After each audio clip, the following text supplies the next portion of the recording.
पकौड़े खाओ, गर्मा गर्म पकौड़े खाओ। दिल्ली रेलवे स्टेशन के बाहर ठेले पर तुषार चाय और पकोड़े बेच रहा होता है और बहुत जोरों से बरसात हो रही थी। अब तक उसके पकोड़े नहीं बिके थे। हे भगवान, इस बरसात ने तो आज का धंधा पानी सारा चौपट कर दिया। सुबह से एक पैसा भी नहीं कमाया। सोचा था कि अगर 100-200 रुपए भी कमा लूंगा तो अपनी रूपाली को कुछ तोहफे में दे पाऊंगा। अरे आज उसका जन्मदिन है। दरअसल तुषार की हालत बहुत ही गरीबों वाली थी। जहां वो स्टेशन के बाहर चाय पकोड़े का ठेला लगाया करता था, वहीं उसे अमीर रूपाली से प्यार था, जिसके पिता राकेश शहर के जाने माने अमीरों में गिने जाते थे। जहां रूपाली अपने मखमल के बिस्तर पर सोई हुई थी, तभी उसके पिता राकेश उसके कमरे में केक लेकर आते हैं। Happy birthday to you, happy birthday to my dear daughter, happy birthday to you, my God bless you Rupali. Thank you so much पापा। Blow the candle and cut the cake. कोई बर्थडे विश तो मांग लो।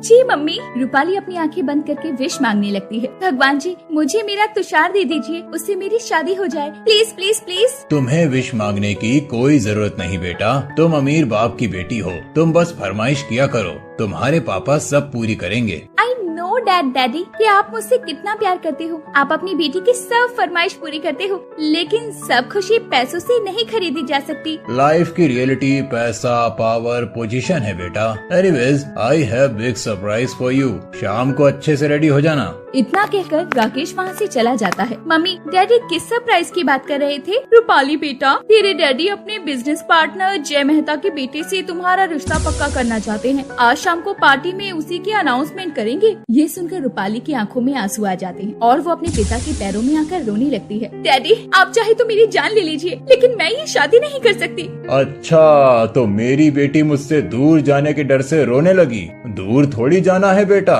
10 minute का ही तो रास्ता है मेहता जी के घर का, और उनका अपना खुद का अच्छा खासा बिजनेस है। वहाँ तुम बहुत खुश रहोगी। मैं किसी और से प्यार करती हूँ, तुषार नाम है उसका। डरते डरते रूपाली अपने पिता को अपने दिल की बात बता देती है और उसके पिता राकेश हंसते हुए उसे बोलते हैं, जब मेरी बेटी ने लड़का पसंद किया है तो लड़का अच्छा ही होगा। शाम को तुम उसे पार्टी में बुला लो। आप मेरे तुषार से मिलेंगे? पापा thank you so much. Rupali तुरंत ही कार में बैठकर तुषार के पास जाती है, जहाँ तुषार बरसात में भीगता हुआ चाय पकौड़े बेच रहा होता है। तुषार, पापा तुमसे मिलना चाहते हैं। क्या सचमुच तुम्हारे पिता मुझसे मिलना चाहते हैं? हाँ बाबा, तभी तो आई हूँ। शाम को टाइम से घर आ जाना। रूपाली, तुम्हारे पिता मेरी गरीब हालत को देखकर मना तो नहीं करेंगे ना? हमारी शादी होगी ना? जरूर होगी तुषार। तुषार बरसात में भीगा भागता हुआ रेलवे स्टेशन की पटरी से कुछ दूर बनी हुई कच्ची झोपड़ी में आता है, जहाँ बाढ़ जैसा माहौल बना हुआ था। अरे काजल, ये ले पानी बाहर फेंक दे, जल्दी से बाल्टी लेकर आ। क्या फायदा माँ, सुबह से पानी फेंक रहे हैं, लेकिन पानी है कि रुकने का नाम ही नहीं ले रहा। क्या कर सकते हैं बिटिया, ये तो हर साल की मौसम की मार है। बरसात में जब भी ऐसे पानी भरता है तो घर में भी आने लगता है। माँ,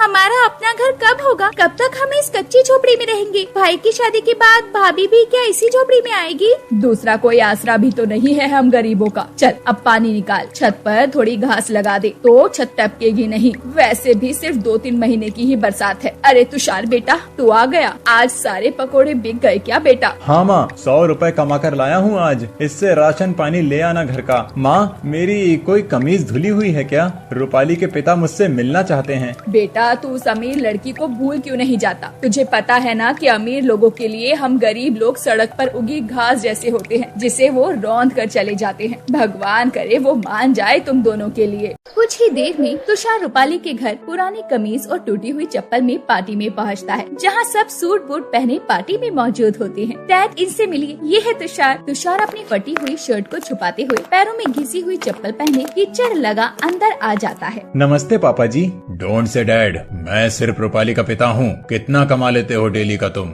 जी बस 100-200 रुपए। क्या बस 100-200? अच्छा बताओ, घर है कि नहीं? आपसे झूठ नहीं कहूँगा, लेकिन मजबूरी में अभी तक तो रेलवे की पटरी के पास रह रहे हैं। लेकिन मैं रूपाली के लिए बहुत मेहनत करूँगा, उसे हमेशा खुश रखूंगा। रूपाली बेटा, जो लड़का तुम्हें रेलवे लाइन पर रखेगा उसके लिए तुम अपने महलों जैसे घर को छोड़ पाओगी? जिस ऐशो आराम में रहने की तुम्हें आदत है, रह पाओगी उसके बिना? हाँ पापा, मुझे हर परिस्थिति स्वीकार है, लेकिन मेरा पति तुषार ही होगा। निकल जाओ मेरे घर से, मैं तुम्हें जायदाद से बेदखल कर दूंगा और एक फूटी कौड़ी नहीं दूंगा तुम्हें।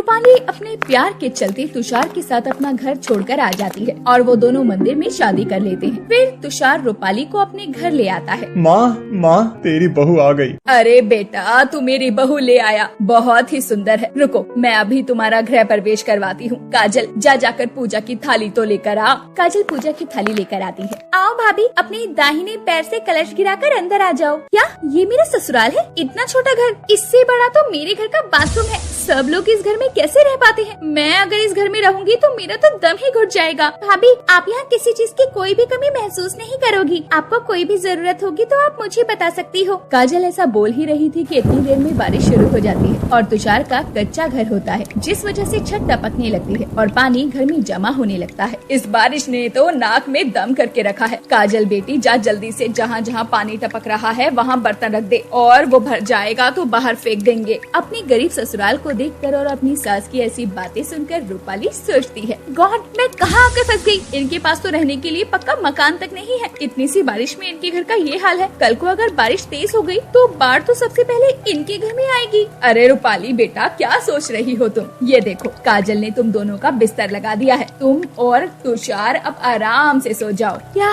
मैं इस बिस्तर पर सोऊंगी? ये तो गंदा हो रहा है। मैं तो यहाँ बैठने में भी कंफर्टेबल नहीं हूँ। पूरी रात कैसे गुजारूंगी? बहू, अभी के लिए तो यही बिस्तर है, और जब हमारे पास पैसे हो जाएंगे तो हम तुम्हें जिस पर तुम सोती हो वैसा बिस्तर ला देंगे। आप लोगों को देखकर तो नहीं लगता कि आपके पास कभी इतने पैसे आएंगे। खैर छोड़ो, लोगों के पैर पर कुल्हाड़ी गिरती है, मैंने तो पैर कुल्हाड़ी पर मार लिया है। रूपाली की बातें सुनकर सारा परिवार दुखी हो जाता है, लेकिन कोई भी उसे कुछ नहीं कहता और सब ये सोचकर छोड़ देते हैं कि अभी वो नई है, उसे ऐसे हालात में रहने की आदत नहीं है। रात भर छत टपकने की वजह से रूपाली सो नहीं पाती और जैसे तैसे अपनी रात गुजारती है। भाभी उठ जाओ, देखो सुबह हो गई है और सूरज चढ़ाया है। क्या यार, पूरी रात में इस पानी की टप टप की वजह से सो नहीं पाई हूँ और तुम इतनी जल्दी मुझे उठा रही हो, सोने भी नहीं दे रही। सॉरी भाभी, वो क्या है ना, चाय पीने का समय हो रहा था, इस वजह से मैंने आपको उठाया। जल्दी से तैयार होकर आ जाइए, सब आपका नाश्ते पर इंतजार कर रहे हैं।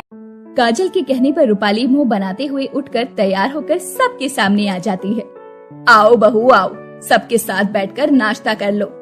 क्या इसे आप नाश्ता कहते हैं? ये तो मेरे घर का कुत्ता भी रिजेक्ट कर दे। रूपाली, तुम्हें क्या हो गया है? क्या कोई ऐसे अन्य का अपमान करता है? कोई बात नहीं तुषार, बहू को ये सब खाने की आदत नहीं। तुम बताओ रूपाली कि तुम्हें क्या खाना है, मैं वही बना दूंगी। रहने दीजिए मम्मी जी, मैं बाहर से कुछ ऑर्डर करके खा लूंगी। इतना कहकर रूपाली वहाँ से चली जाती है। फिर बाहर से ऑर्डर करके खाना मंगा कर खा लेती है। रूपाली का ऐसा बर्ताव किसी को भी पसंद नहीं आता और रूपाली के अमीर होने की वजह से उसमें बहुत घमंड होता है, जिस कारण वो किसी के साथ भी अच्छा बर्ताव नहीं करती। रूपाली घर का कोई काम नहीं करती थी, सारा काम पार्वती और काजल को ही करना पड़ता था। रूपाली सारा दिन आराम करती, लेकिन फिर भी उसकी सास और ननद कुछ नहीं बोलती। ऐसे ही कुछ दिन बीतते हैं। एक दिन काजल फर्श पर पोछा लगा रही होती है, तभी रूपाली जाकर फिसल कर गिर जाती है। हाय मेरी कमर! भाभी, आपको कहीं लगी तो नहीं? आप ठीक हो ना? ये सब तुमने जानबूझकर किया है ना? नहीं भाभी, ऐसा नहीं है, मैं जानबूझकर आपको गिराने की क्यों सोचूंगी? रूपाली काजल की एक बात नहीं सुनती और गुस्से में आकर उसे थप्पड़ मार देती है। तभी तुषार और पार्वती आ जाते हैं। रूपाली, तुम्हारी हिम्मत कैसे हुई मेरी बहन पर हाथ उठाने की? मैंने आज तक तुम्हारी सारी हरकतें बर्दाश्त की और तुमने मेरे परिवार वालों का जीना हराम कर दिया है। मुझसे बहुत बड़ी गलती हो गई। तुमसे प्यार कर और तुमसे शादी करके मुझे ऐसी पत्नी नहीं चाहिए। निकल जाओ मेरे घर से। तुषार बेटा, तू कैसी बातें कर रहा है? अगर बहू यहाँ नहीं रहेगी तो हम भी यहाँ नहीं रहेंगे, हम भी चले जाएंगे इस घर से। हाँ भैया, हम भी यहाँ से चले जाएंगे। अपनी सास और ननद की ऐसी बातें सुनकर रूपाली को बहुत पछतावा होता है और अपनी गलती का एहसास होता है। वो सबसे माफी मांगती है। मम्मी जी, काजल, मुझे माफ कर दीजिए। मैंने कभी भी आपकी इज्जत नहीं की, लेकिन उसके बाद भी आप लोगों ने मुझे इतना प्यार दिया और आज घर छोड़ने के लिए भी तैयार हो गए। मुझे माफ कर दीजिए। नहीं बहू, तू माफी मत मांग, इसमें तेरी कोई गलती नहीं है। हाँ भाभी, आप माफी मत मांगिए। रूपाली को अपनी गलती का पछतावा होते देखकर सभी घर वाले उसे माफ कर देते हैं और फिर धीरे धीरे रूपाली अपने ससुराल के माहौल में ढलने लगती है और सभी परिस्थितियों को खुशी खुशी स्वीकार करके खुशी खुशी रहने भी लगती है। आपको इस कहानी में कौन सा हिस्सा सबसे अच्छा लगा, हमें कमेंट में बताना ना भूलें। अगर आपको हमारी ये कहानी पसंद आई हो तो इस कहानी को लाइक करें और अपने दोस्तों से शेयर करें और हमारे चैनल को ऐसी ही कहानियाँ देखने के लिए सब्सक्राइब कर लें। अगर आपको हमारी ये कहानी पसंद आई हो तो इस कहानी को लाइक करें और अपने दोस्तों से शेयर करें और हमारे चैनल को ऐसी ही कहानियाँ देखने के लिए सब्सक्राइब कर लें। रुशाली के साथ सावित्री जितनी खड़ूस थी इतनी ही अच्छी माँ भी थी। वो हमेशा अपनी बहू रुशाली से चिढ़ा करती और अपनी बेटी पर बहुत प्यार लुटाती। फिर एक दिन फोन बजता है। हेलो पलक बिटिया, कैसी हो? और बनारस में तो गर्मी पड़ रही होगी ना? यहाँ दिल्ली में तो बहुत गर्मी है। अच्छा, बच्चों की छुट्टियाँ पड़ रही हैं। एक काम कर, इस बार तो 1 महीने के लिए यहाँ रहने आ जा। तब से तेरा आना नहीं हुआ है। और क्या चल रहा है? सब ठीक तो है ना? अच्छा चल ठीक है, मैं फोन रखती हूँ, बाद में बात करेंगे। माँ जी का फोन आया था। कुछ दिन छुट्टियों में रहने के लिए वो बुला रही हैं। वो क्या है ना, भाभी भी अपने मायके गई हुई है तो मम्मी घर में अकेली है। उन्होंने कहा है कि मैं और बच्चे चले जाएंगे तो उनका मन लग जाएगा। बस छुट्टियाँ शुरू हुई नहीं कि मायके जाने का राग अलापना शुरू कर दिया तूने। अरे तुझे पता है ना, पलक बच्चों के साथ छुट्टियों में रहने के लिए आने वाली है। अब मैं अकेले तो सारा काम करूँगी नहीं। और पलक कोई नौकरानी थोड़ी है, इस घर की बेटी है। बेटी उसे घर के कामों में लगाने के लिए नहीं बुला रही। तो बड़ी चालाक है। ननद के बहाने छुट्टियों में अपने मायके आराम करना जाना चाहती है ताकि पलक यहाँ सारा काम समेट ले। अरे हर्ष तो ऑफिस जाता है, तेरे ससुर जी दुकान जाते हैं। पता है ना, सुबह नाश्ता और रोटी पैक करना होता है। और ना भाई ना, मुझसे नहीं होगा ये सब कुछ। आखिर में ये कैसे देखूंगी? 1 दिन के लिए जाना है तो हुआ। पर माँ जी, आखिरी की छुट्टियों में तो बच्चों को ट्यूशन शुरू हो जाएंगे, इसीलिए जाना ही नहीं हो पाएगा। सावित्री रुशाली की बात पर ध्यान नहीं देती और वहाँ से चली जाती है। कुछ देर के बाद, अरे सावित्री, ये एसी की सर्विस करने वाला आ गया है। रुशाली, अरे ओ रुशाली, अपने कमरे का दरवाजा खोल दे, तेरे कमरे का एसी सर्विस होगा। पलक और बच्चे कल सुबह दिल्ली पहुँच जाएंगे। तुम बाहर ड्राइंग रूम में अपना बिस्तर रख लो, यही कुछ दिन जमीन पर सोने का प्रबंध कर लेना। सावित्री, मैं सोच रहा था एक एसी और ले लेते हैं। यहाँ ड्राइंग रूम में इतनी गर्मी में भला पंखे की हवा में और कूलर भी पुराना है। अरे चुप रहो जी, पिछले का बिल कौन भरेगा? जब घर में 2-2 एसी चलेंगे तो। इतने दिनों में लड़की आ रही है, उसे भी तो तुम नजर लगा दो। रुशाली और बच्चे ड्राइंग रूम का कूलर चला लेंगे। मैं जानती हूँ हर्ष इस बात को समझ जाएगा। फालतू खर्चा कम किया करो। अगले दिन पलक अपने बच्चों के साथ अपने मायके में रहने के लिए आ जाती है। पलक के बच्चे बहुत शरारती थे। वो अक्सर अपने मामा हर्ष की बेटी को परेशान किया करते। चिंकी ने मेरी गुड़िया तोड़ दी। कोई बात नहीं बेटा, गलती से टूट गई होगी। चिंकी भी तो तुम्हारी छोटी बहन है। मैं तुम्हें दूसरी गुड़िया ला दूंगी। मामी, मुझे मैंगो शेक पीना है। मुझे भी मैंगो शेक पीना है। मम्मी, मुझे मैंगो शेक नहीं पीना, मुझे मैंगो खाना है। मामी, मुझे मैंगो शेक रहने दो, मुझे भी मैंगो ही दे दो, मुझे भी मैंगो ही खाना है। मम्मी जी, बच्चे मैंगो मांग रहे हैं। फ्रिज में बस एक ही मैंगो रखा है।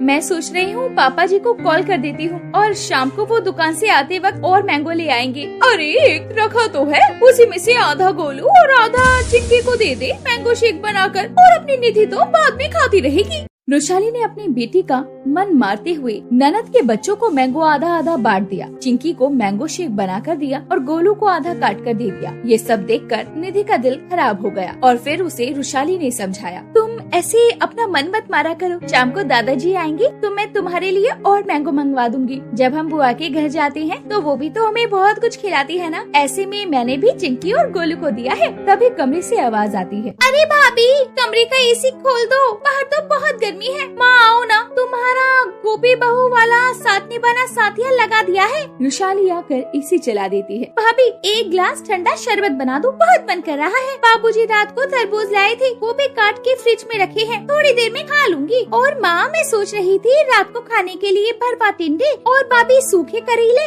और भाभी आलू प्याज डाल देना करेले में। और बच्चे ना आलू छाट छाट कर शौक से खाते हैं। अरे चिंता मत कर, आलू थोड़ी ज्यादा डलवा दूंगी। रुशाली सुन लिया ना, जा जाकर रात के खाने की तैयारी कर। पलक के लिए शरबत भी बना देना। भरी गर्मी की दोपहर लगी हुई थी और उसकी सास और ननद एसी की ठंडी हवा में बैठकर गप्पे लड़ाती हैं। आधी छुट्टियां बीत चुकी थी। वैशाली, तुम कहो तो मैं एसी ड्राइंग रूम में लगवा देता हूँ। तुम्हें और बच्चों को बहुत परेशानी होती है। यहाँ बहुत गर्मी है और कूलर की हवा भी तो गर्म है। कूलर पुराना हो गया है। अरे नहीं जी, पहले ही आपकी सैलरी से घर का इतना खर्चा हो जाता है और उधार पर रहने दो। थोड़ी दिनों की बात है, ननद जी चली जाएंगी तो कम कमरे में एसी हमारे लिए लगा तो है, अगले साल देख लेंगे जब तक तुम्हारा हाथ भी ठीक हो जाएगा। ठीक है, जैसी तुम्हारी मर्जी। अगले कुछ दिनों तक रुशाली ऐसे ही गर्मी में काम करती रही। रुशाली की ननद पलक काम में बिल्कुल भी मदद नहीं करती थी। जब खाना तैयार हो जाए तो खाने बैठ जाती। मजाल है जो एक ग्लास भी इधर से उधर उठा कर रखा हो। रुशाली पूरा दिन काम करती, ऊपर से गर्मी में ड्राइंग रूम का कूलर खराब हो गया। रुशाली और बच्चों को गर्मी में ही सोना पड़ा। रुशाली पूरे दिन की थकी हुई थी और रात को गर्मी में सो नहीं पाई। अगले दिन सुबह रुशाली सबके लिए नाश्ता लेकर जा ही रही थी कि अचानक ही वो चक्कर खाकर जमीन पर गिर पड़ी।